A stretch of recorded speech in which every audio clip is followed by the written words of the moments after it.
तो क्लास +2 आज हम पढ़ने वाले हैं मैग्नेटिक प्रॉपर्टी ऑफ सॉलिड। अगर इस टॉपिक के ऊपर वीडियो आपने कुछ 2-4 वीडियो देख भी डाली हैं तब भी इस लेक्चर के अंदर आपको बहुत कुछ नया मिलने वाला है।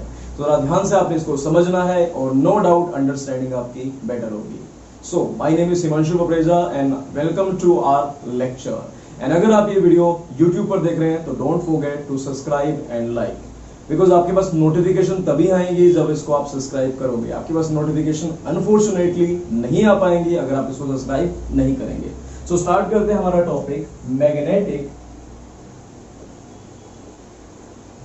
प्रॉपर्टीज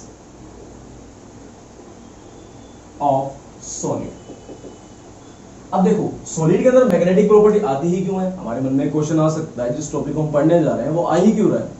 सो उसके बाद उसका आंसर बिल्कुल सिंपल सा है। मैं एक काम करता हूं, उसको एक करता हूं स्टोरी से रिलेट, उसके बाद तुम इसे भूल नहीं पाओगे, याद रहेगा। सो एक साइंटिस्ट थे जिनका नाम क्या है, माइकल फैराडे। अब फैराडे ने क्या किया जरा उसको भी सुन लो। फैराडे ने क्या करा बेटा, उसने बोला कि अगर कभी भी कोई इलेक्ट्रिक फील्ड चलता है तो मैग्नेटिक फील्ड जनरेट होता है। यानी कि कोई अगर इलेक्ट्रिक फील्ड कहीं से पास किया, तुमने इलेक्ट्रिसिटी पास करी तो उसके आसपास क्या होता है, मैग्नेटिक फील्ड भी हमें मिलता है। उसने बोला जब इलेक्ट्रिक से मैग्नेटिक फील्ड बन सकता है तो मैग्नेटिक फील्ड से भी तो इलेक्ट्रिक फील्ड बनना चाहिए। अब उसने क्या करा, उसके लिए एक स्कीम लगाई। उसने किया, एक स्प्रिंग लिया रोटेट कर, या फिर मैं बोलूं कोई भी वायर ली, कॉपर वायर ली, उसने उसको वाउंड कर लिया और उसको कनेक्ट कर दिया एक बल्ब से। जब उसने बल्ब से कनेक्ट किया तो उससे क्या हुआ, उसे यह पता लगा बेटा कि जैसे ही इलेक्ट्रिसिटी जनरेट होगी और वो बल्ब जलेगा। अब वो बल्ब क्या था बेटा, बिल्कुल स्मॉल रेंज का था। अगर थोड़ी सी भी इलेक्ट्रिसिटी जनरेट होती तब भी बल्ब क्या होता, ग्लो करता। लेकिन अब हुआ क्या, उसने क्या किया, एक मैग्नेट लिया, उस मैग्नेट को जैसे ही उसके पास रखा, किसके पास रखा बेटा, उस वायर के पास रखा, वैसे ही बल्ब नहीं जला। सो फिर उसने क्या करा, उस मैग्नेट को रखा साइड में और एक स्ट्रॉन्ग मैग्नेट लेकर आया। उसने जैसे ही उसके पास रखा बल्ब नहीं जला। फिर उससे बहुत ज्यादा स्ट्रॉन्ग मैग्नेट लेकर आया, वो सुपर मैग्नेट लेकर आ गया। उसने क्या करा, उसके जैसे ही पास रखा बल्ब नहीं जला। अब वो परेशान था, ये ऐसा कैसे हो रहा है ना, जैसे तुम परेशान हो, अरे भाई कुछ हो तो रहा नहीं है। तो बेटा होगा जरूर, क्योंकि तभी तो बता रहे हैं। अब देखो, अब क्या करा उसने, काफी टाइम करने के बाद जब उसे कोई रिजल्ट नहीं मिला और वो थक गया, उसने क्या करा, एक वो मैग्नेट उठाया और फेंक दिया। जैसे उसने मैग्नेट को फेंका वैसे बल्ब ग्लो करने लगा और वो हैरान हो गया। उसने दोबारा उठाया, दोबारा फेंका, दोबारा उठाया, दोबारा फेंका, और हर बार क्या हो रहा था, मैग्नेटिक फील्ड से इलेक्ट्रिक फील्ड क्या हो रहा था, जनरेट हो रहा था और वो बल्ब ग्लो कर रहा था। इस बात का सबूत ये था।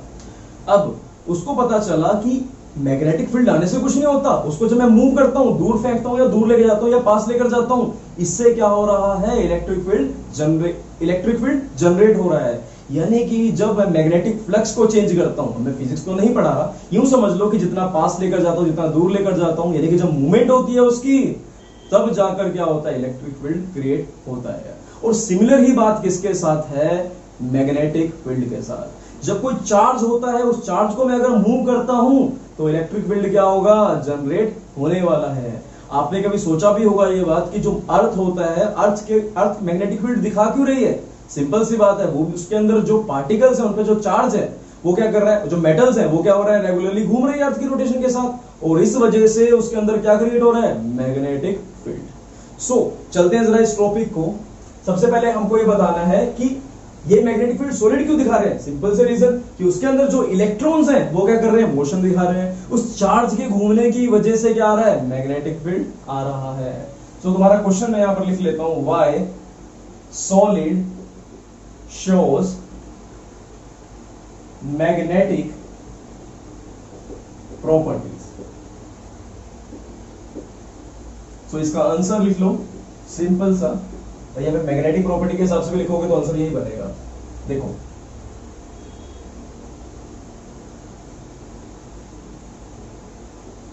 Due to presence of free electron and their movement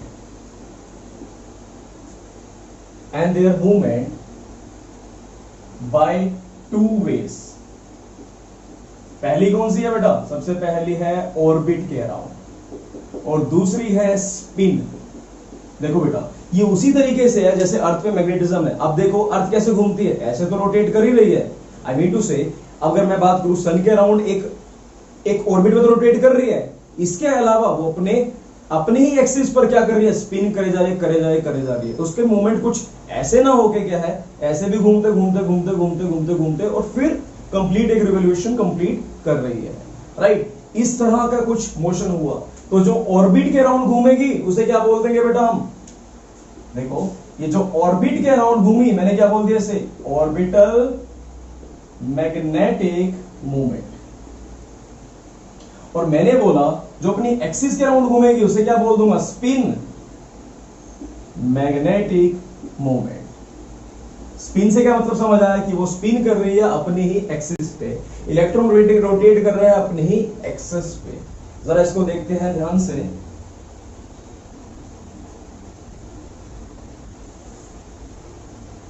देखो मैंने बोला ये इलेक्ट्रॉन कैसे रोटेट कर रहा है, ऐसे, है ना, एक सर्कुलर पाथ में क्या कर रहा है, ये रोटेट कर रहा है। ये क्या है बेटा, न्यूक्लियस, राइट। तो इसकी वजह से क्या आया, मैग्नेटिक फील्ड आया। अगेन मैं इसकी बात करूं तो इलेक्ट्रॉन कैसे रोटेट कर रहा है, इलेक्ट्रॉन रोटेट कर रहा है, अगर मैं बोलूं यहां पर इलेक्ट्रॉन है तो इलेक्ट्रॉन कुछ इस तरीके से रोटेट कर रहा है अपनी ही एक्सिस पे। जैसे कोई भी वेवलेट्स या फिर मैं कहूं कोई भी फिरकी अगर घूमती है तो वह अपनी एक्सिस पे भी घूम रही है, तो उसे क्या बोल देंगे, स्पिनिंग करना, ठीक है। Magnetic field is generated due to movement of electron around the orbit, या फिर कह सकता हूं around the nucleus in its orbit. जब वो अपने ऑर्बिट में रोटेट कर रहा है उसकी वजह से जो है उसने क्या बोल दिया, ऑर्बिट मैग्नेटिक मूवमेंट। और स्पिन में क्या बोलूंगा, magnetic movement, that magnetic movement which is generated due to spin of electron in its own axis। ठीक है, अपने एक्सिस पे जब रोटेट कर रहा है तो इन दोनों को मिला दो तो जो मैग्नेटिक फील्ड आता है वो इन दोनों की वजह से एक साथ आता है, राइट। सिमिलरली अर्थ करती है, ऐसे तो रोटेट कर रही है, ऐसे भी कर रही है, तो जो मैग्नेटिक फील्ड है जो नॉर्थ और साउथ बन रहे हैं वो क्यों बन रहे हैं, क्योंकि दोनों तरह की मोशन उसने दिखाई, राइट। अब हम पढ़ने वाले हैं टाइप्स ऑफ मैग्नेटिज्म। अब देखो ये टॉपिक तो आपके एग्जाम्स में नहीं आता जनरली, लेकिन टाइप्स ऑफ मैग्नेटिज्म पे क्वेश्चन आने के चांसेस ज्यादा है। तो देखते हैं जरा इसको।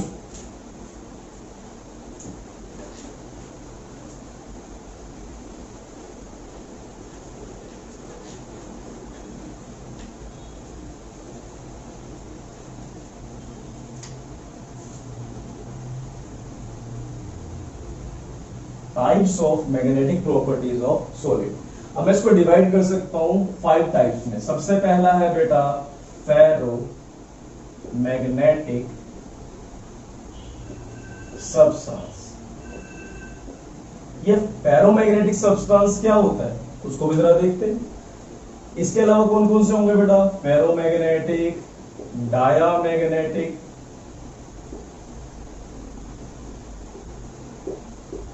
पैरामैग्नेटिक,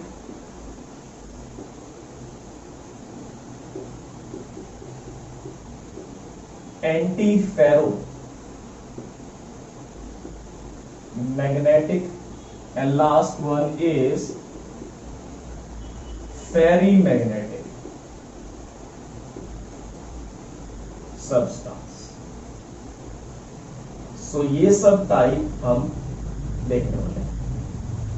सबसे पहले चलते हैं फेरोमैग्नेटिक सब्सटेंस की तरफ। अब ये फेरोमैग्नेटिक सब्सटेंस होता ही क्या है, इसको देखते हैं। देखो बेटा, अब हम मानते हैं कि अब मैं क्या करने वाला हूं, देखो मैं किसी भी ऑर्बिटल को अगर मैं बात करता हूं इसके लिए फेरोमैग्नेटिक सब्सटेंस के लिए, तो हम मानते हैं इलेक्ट्रॉन दो तरह से घूम सकता है, एक घूम सकता है क्लॉकवाइज और एक घूम सकता है एंटी क्लॉकवाइज।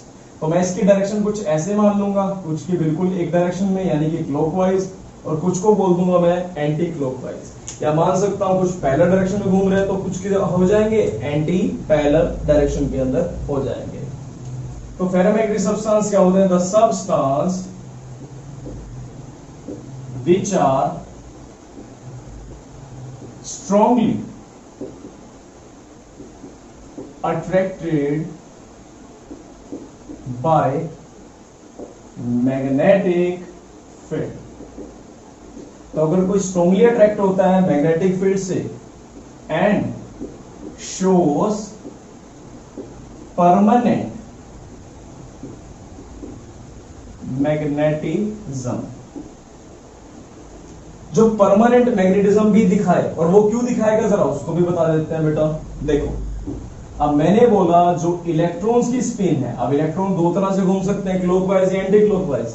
मैंने बोला सारे इलेक्ट्रॉन ही एक ही डायरेक्शन के अंदर घूम रहे हैं। देखो अगर मैं बोलूं एक इलेक्ट्रॉन घूम रहा होता तो मैग्नेटिक फील्ड क्या होता? कम होता। मैंने बोला दो घूम रहे होते तो और ज्यादा होता, तीन घूम रहे तो और ज्यादा, चार घूम रहे तो और ज्यादा, पांच घूम रहे तो बहुत ज्यादा मैग्नेटिक फील्ड आ जाएगा। और ऐसे ही सब्सटेंस को बोलते हैं हम फेरोमैग्नेटिक सब्सटेंस। तो इसके आगे मैं एक और चीज लिख दूंगा, एज इलेक्ट्रॉन्स आर, या फिर as domains is right word, as domain are aligned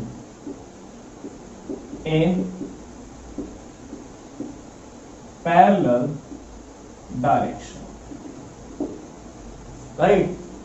क्योंकि सारे डोमेन क्या है? एक ही डायरेक्शन के अंदर है। अगर ये एक सीधा घूम रहा होता, एक उल्टा घूम रहा होता, तो एक ऐसे घूम के मैग्नेटिक फील्ड लेकर आया और ऐसे घूमकर लेकर आया, नेट क्या हो जाता? जीरो। अब ये सब के सब एक डायरेक्शन के अंदर है तो मैग्नेटिक फील्ड क्या होगा? मैक्सिमम। नोन एज क्या बोलते हैं बेटा इसको? फेरो मैग्नेटिक सब्सटेंस। और इसका एग्जांपल अगर मैं बोलूं तो क्या होगा? देखो वो हो सकते हैं CrO2, आयरन, कोबाल्ट, निकल एटसेट्रा। बेटा आपने तो ये भी देखा होगा कि अगर आप किसी लोहे को नॉर्मल रखते हो, उसके साथ ये मैग्नेट अट्रैक्ट करके रखते हो या उसको मैग्नेटाइज करते हो किसी भी तरीके से, तो वो भी क्या बन जाता है बेटा? मैग्नेट बना रहता है परमानेंट। वो भी क्या करता है? आपके जो स्क्रू ड्राइवर्स होते हैं वो भी क्या करते हैं बेटा? स्क्रू ड्राइवर्स भी आपके मैग्नेटिक तरह का बिहेवियर शो करना स्टार्ट कर देते हैं, राइट? वो भी क्या करते हैं? पेंच को उठाना स्टार्ट कर देते हैं। या कोई चाकू भी है लोहे का, उस पर आप मैग्नेट लगाते हो, थोड़ी देर बाद वो भी क्या होता है बेटा? मैग्नेटाइज हो जाता है, राइट? और परमानेंट मैग्नेट की तरह बिहेव करता है। सो नेक्स्ट है इसके बाद डायमैग्नेटिक सब्सटेंस। अब देखो ये वो सब्सटेंस होंगे जो मैग्नेटिक प्रॉपर्टी नहीं दिखाएंगे, और हम ये भी देखेंगे कि क्यों नहीं दिखाएंगे। The substance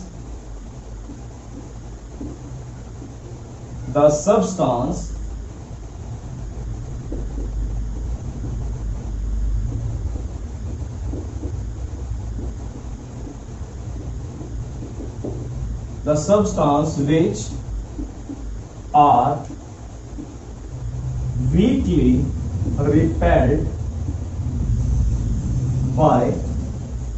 weakly repelled by magnetic field, which is weakly repelled by magnetic field because no unpaired electron are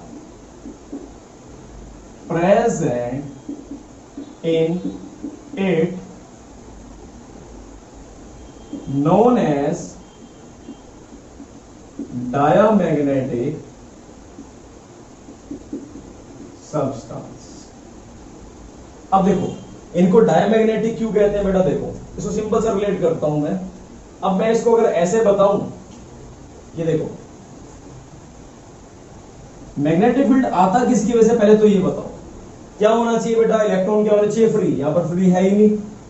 ऐसे अगर इलेक्ट्रॉन अनपेड होते तो बात बनती, लेकिन यहां पर क्या है? सारे के सारे क्या है? पेयर्ड है। सो यहां पर इलेक्ट्रॉन है ही नहीं फ्री, तो मैग्नेटिक फील्ड दिखा सकता है? बिल्कुल भी दिखा सकता। तो क्या बनने वाला है? ये बनने वाला है डायमैग्नेटिक। है ना। वैसे भी 2 इलेक्ट्रॉन है तो क्या बोल दिया मैंने इसको, डायामैग्नेटिक, और इनका मैग्नेटिक मूवमेंट नहीं होने वाला।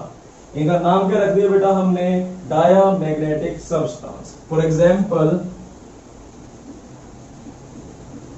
NaCl, H2O, TiO2 etcetera. ये क्या है बेटा, इनके एग्जाम्पल रहते हैं।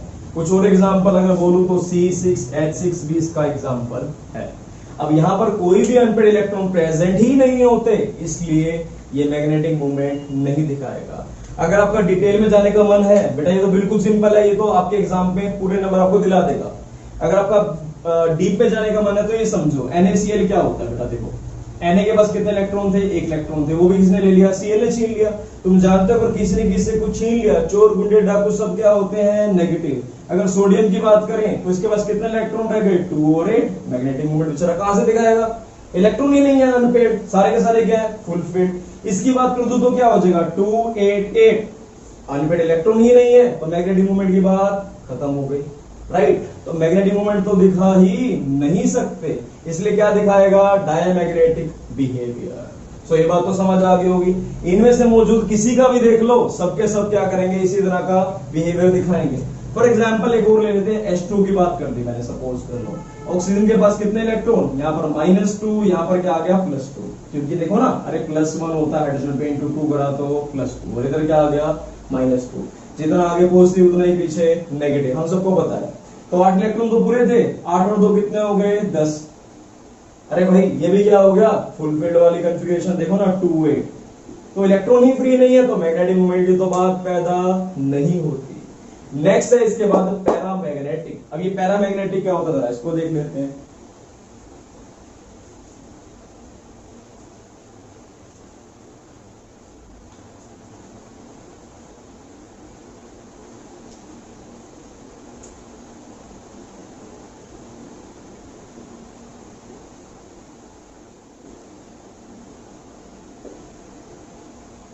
देखो बेटा, अब यहां तो क्या था, एक भी अनपेड नहीं है, और यहां पर क्या थे बेटा, ऊपर आपने देखा था सारे के सारे क्या थे, अनपेड थे, राइट।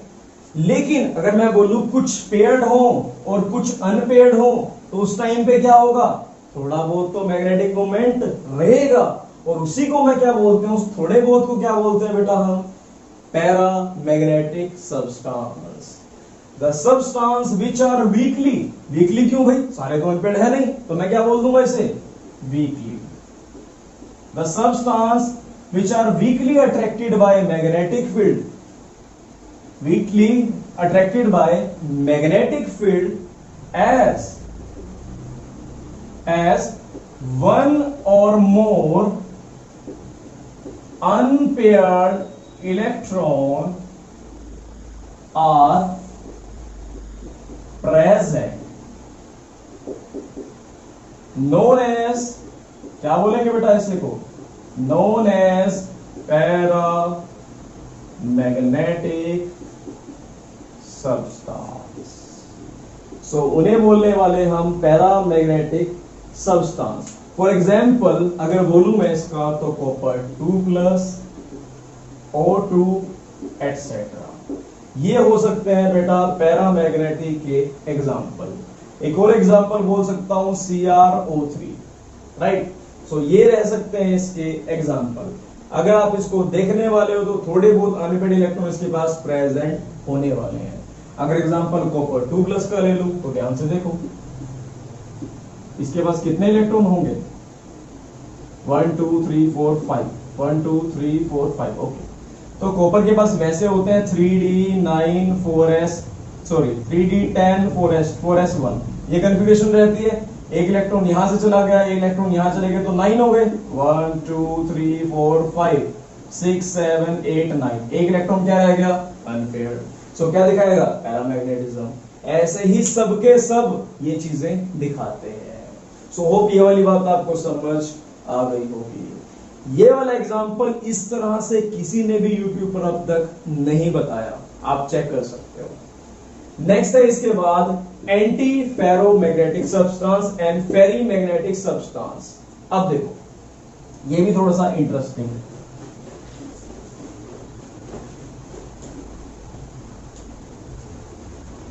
देखो anti ferro and ferri magnetic, देखो बेटा एंटी फेरो के अंदर होता क्या है, सारे के सारे इलेक्ट्रॉन क्या होते हैं, अनपेयर्ड। जैसे ही तुमने सुना कि सारे के सारे अनपेयर्ड है तो मैग्नेटिक मूवमेंट तो रहेगा और बहुत ज्यादा रहेगा, है ना। यही बात सबके मन में आती है, लेकिन नहीं दिखाएगा। क्यों नहीं दिखाएगा, उसका रीजन बताता हूं मैं आपको। देखो जितने इलेक्ट्रॉन सीधे लगाए उतने इलेक्ट्रॉन लगा दिए उल्टे, इसकी वजह से क्या हुई, मैग्नेटिक मूवमेंट आई, इसकी वजह से खत्म हो गई। अगर सपोज कर लो ये इधर से खींच कर आया, मैग्नेटिक मूवमेंट बना, ये इधर से घूम कर आया, मैग्नेटिक मूवमेंट बना, और नेट क्या हो गए, कैंसल। बिल्कुल उसी तरह है कि आपका फ्रेंड कार को धक्का इस तरफ से दे रहा है और ये वाला फ्रेंड क्या कर रहा है, इस तरफ से दे रहा है, नेट क्या हो जाएगा, zero. So net magnetic movement हो जाएगी यहां पर कैंसल। इसे क्या बोल देंगे बेटा, एंटी फेरोमैग्नेटिक सब्सटेंस। तो जरा डेफिनेशन डालते हैं, anti ferromagnetic substance.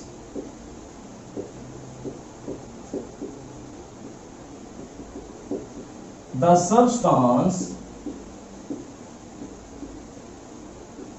which are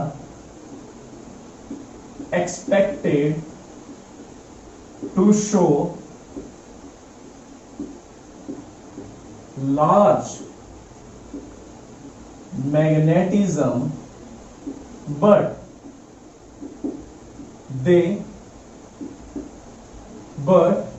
do not show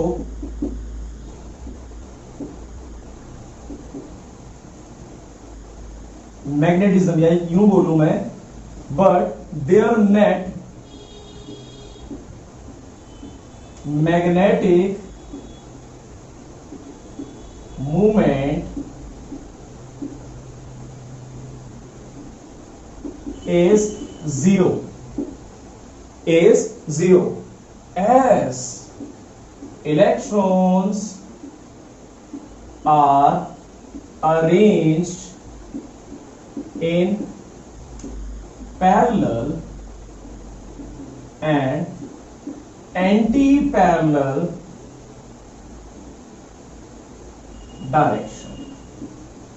ठीक है, या मैं लिख सकता हूं यहां पर अपोजिट डायरेक्शन, लेकिन एनसीईआरटी की लैंग्वेज क्या थी, पैरेलल एंड एंटी पैरेलल, तो मैंने ये वाली डेफिनेशन यूज कर ली। अल्टीमेटली अगर बोर्ड से की आती है तो ये वाली आएगी, इसलिए मैंने ये बता दिया। बाय द वे अगर आप यहां लिख दो अपोजिट डायरेक्शन तब भी ये सही होगा, और इसको बनाना यहां पर ना भूलना।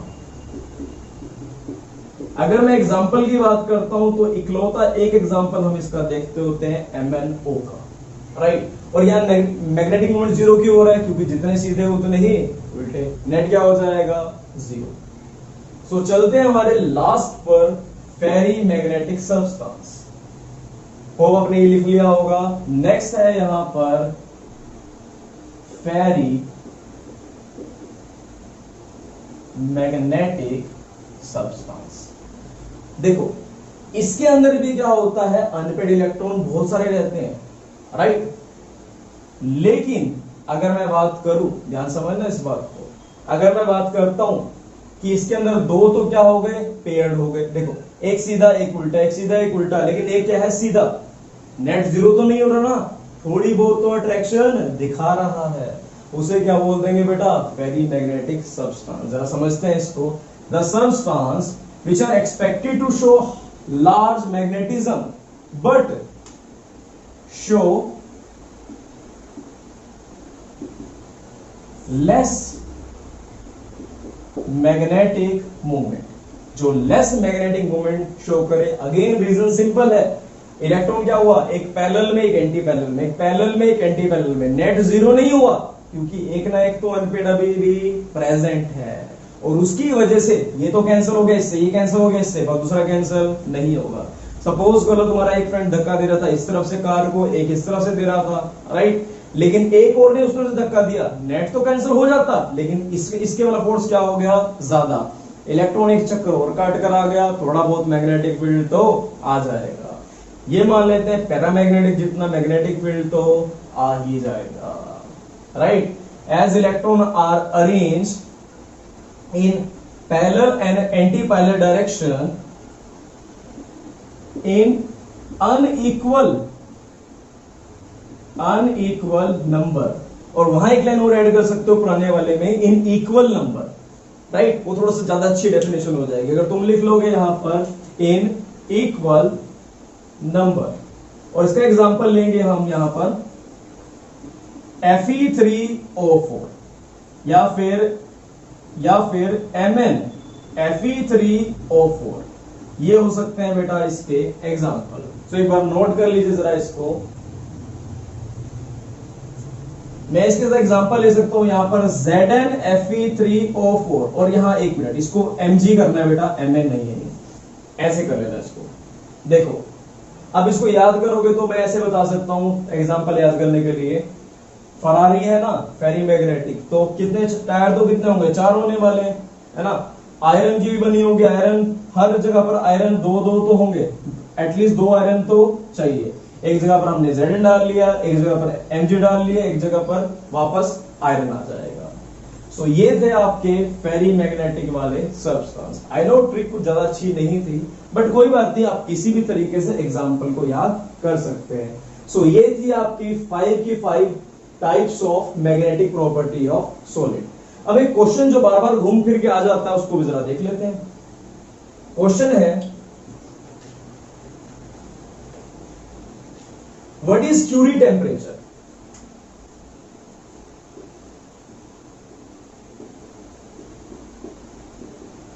तो देखो बेटा ये एक इंपॉर्टेंट क्वेश्चन है।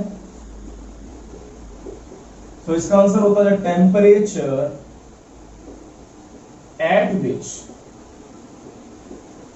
the temperature at which ferrimagnetic or ferromagnetic and antiferromagnetic become paramagnetic। वो क्या बन जाते हैं बेटा, पैरामैग्नेटिक एट हाई टेम्परेचर होता है। उसका रीजन पूछ लूं तो ऐसा क्यों हुआ, और पहले तो हुआ क्या वो बताते हैं। बेटा देखो फेरोमैग्नेटिक क्या थे, सब जगह पर सीधे सीधे अरेंज थे। ध्यान से देखते हैं इसको हमने बनाना नहीं है, सिर्फ समझाने के लिए बता रहा हूं, है ना। पैरामैग्नेटिक ये था, आई मीन टू से फेरोमैग्नेटिक ये था। अगर बात करता हूं मैं इसके बाद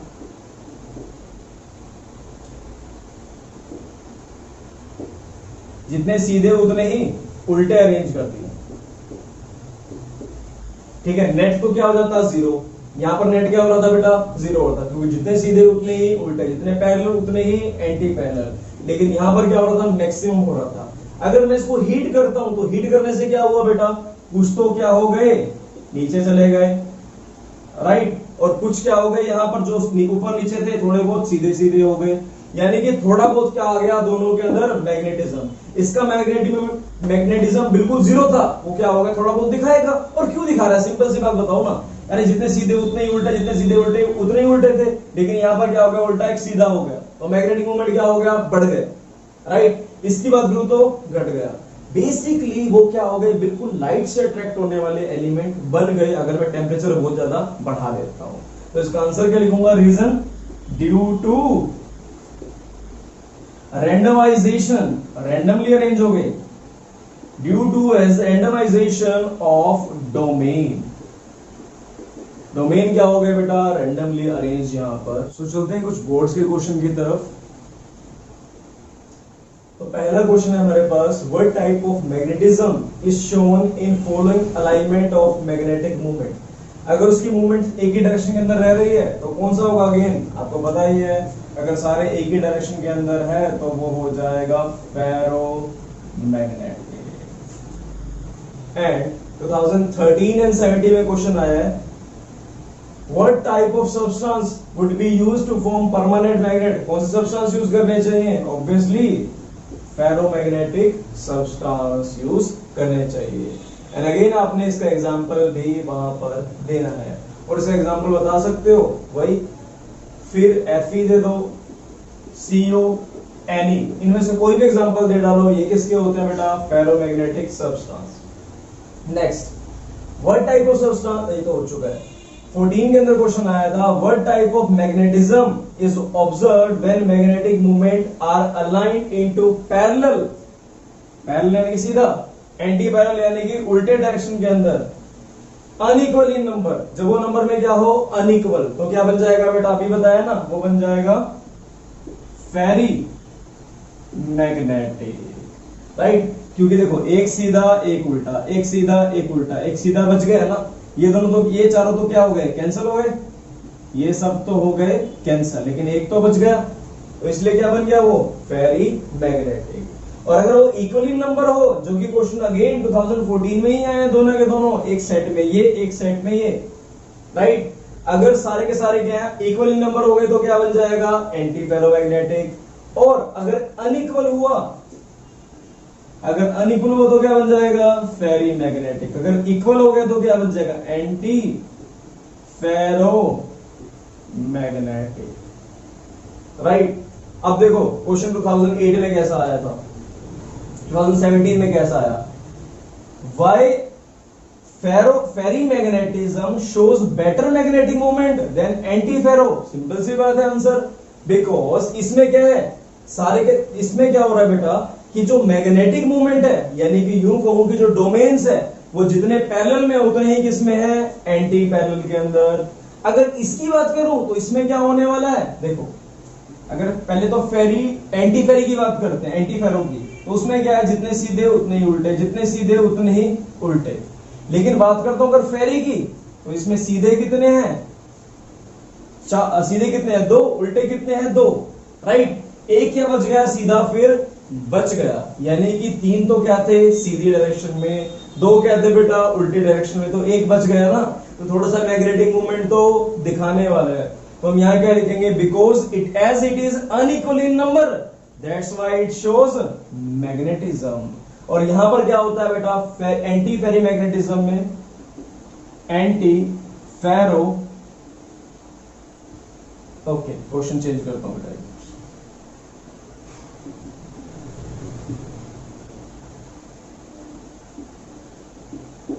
हाँ जी, यहां पर क्या था बेटा, ऑब्वियसली फेरी मैग्नेटिक में क्या है, अनइक्वल नंबर है, इसलिए प्रॉपर्टीज दिखाने वाले हैं।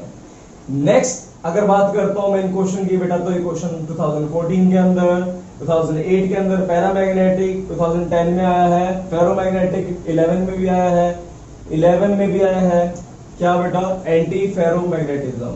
अगर बात करता हूं मैं लास्ट क्वेश्चन की, और ये क्वेश्चन भी आपको आता है, why Fe3O4 is ferrimagnetic at room temperature, but अगर टेम्परेचर कर दूं 850, इट शोज पैरामैग्नेटिज्म। ऐसा क्यों, बताया था ना, क्यूरी टेम्परेचर, और क्यूरी टेम्परेचर भी क्यों, due to randomization of spin. Spin एक डायरेक्शन के अंदर रहेंगे, वो बन जाएंगे उल्टे सीधे बन जाएंगे, दैट्स व्हाई Fe3O4 पहले क्या था बेटा, फेरी मैग्नेटिक, और बाद में क्या बन जाएगा, पैरामैग्नेटिक। तो आंसर क्या दोगे, due to randomization of spin at Curie temperature. Curie temperature बीच में लिखना चाहो तो लिख देना, नहीं तो एट 850 डिग्री सेल्सियस लिख देना।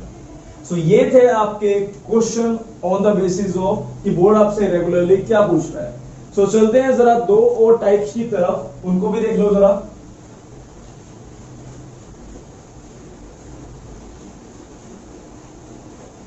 देखो क्वेश्चन है, what is piezoelectric substance, and दूसरा question, what is pyroelectric substance. देखो बेटा, ये दोनों ही सब्सटेंस इलेक्ट्रिक बता रहे हैं, यानी कि जब भी ये कुछ ना कुछ क्या करने वाले हैं, इलेक्ट्रिसिटी क्रिएट करने वाले हैं। अब पीजियो का मतलब क्या बेटा, जब इसको हम प्रेशर देंगे, यानी कि पीस देंगे नीचे की तरफ, प्रेशर देने वाले हैं, तो क्या बन जाएगा बेटा, ये प्रेशर वाला, यानी कि जब मैं प्रेशर दूंगा तब इलेक्ट्रिसिटी को क्या करेगा, क्रिएट करेगा। पायरो का मतलब क्या है, हीट से, जब मैं इसको हीट करूंगा तब क्या करेगा, इलेक्ट्रिसिटी को क्रिएट करेगा। तो इसको ऐसे लिख सकते हैं हम, the substance which generate electricity when mechanical stress is applied या फिर प्रेशर इज अप्लाइड, और उनको क्या बोलेंगे, पाइजो इलेक्ट्रिक सब्सटेंस। और ये क्या, इसको एग्जांपल देख लो बेटा किसका, ऐसा कभी आपने देखा है? तो बिल्कुल देखा है बेटा। आज से थोड़े टाइम पहले क्या था, मार्केट के अंदर कुछ इस तरह के डिवाइस आते हैं जिसको हम प्रेस करते थे बार बार, तो वो इलेक्ट्रिसिटी क्रिएट करता था, यानी कि वो ग्लो करता था, बल्ब जलता था, राइट। आपने नहीं देखा तो आपको अमेजन वगैरह इन सब साइट्स पे देख लेना, बहुत अच्छा होता है। प्रेस करने से उसमें इलेक्ट्रिसिटी क्या होती है, जनरेट होती है। उसको क्या बोलते हैं, पाइजो इलेक्ट्रिक सब्सटेंस। एग्जांपल देख लो बेटा इसका।